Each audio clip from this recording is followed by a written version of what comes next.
అరే అసలు గణేషుని దగ్గర అరేంజ్మెంట్స్ ఏమున్నాయి రా? లాస్ట్ ఇయర్ లడ్డు పైసలు ఉన్నాయి, చందా పైసలు ఉన్నాయి, ఈసారి మళ్ళీ చందా పైసలు అవన్నీ ఎట్లా అడుగుదాం అన్నని? ఏం అడగకుంటుంటే ఊకుంటావా?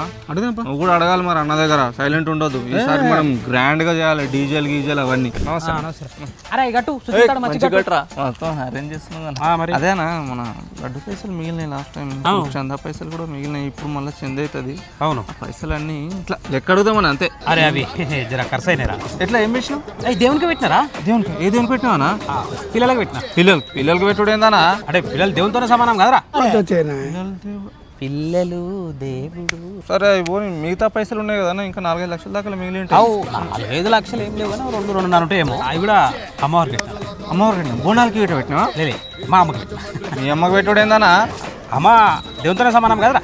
ఏందన్నా అట్లా మాట్లాడతావు నువ్వు? ఇంట్లో పైసలు పెట్టుకొని ఇట్లా ఒక్కరు రాడే మీరు పని చేయడానికి. మరి ఇదంతా ఎవడేపించిండు? అంటే నేను అంటే పైసలు లెక్కలు దేనికి మన ఆరాధనకి మాత్రం వస్తారు.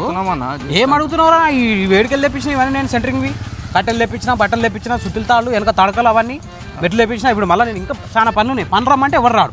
అరే పోరా పైకో పైకో, దాని మొత్తం సుత్తాడు. లెక్కలు అడిగారు కదా ఇద్దరు వచ్చి. అడుగురా, నేనే అడగాలి. నా పేరు ఖరాబ్ అవుతుంది. ఏం లేదా, నార్మల్గా మనం చేద్దాం. మనం పండుగ రోజు వస్తాం. ప్రసాదం 2-3 సార్లు తింటాం మళ్ళీ చిక్కు లేకుండా.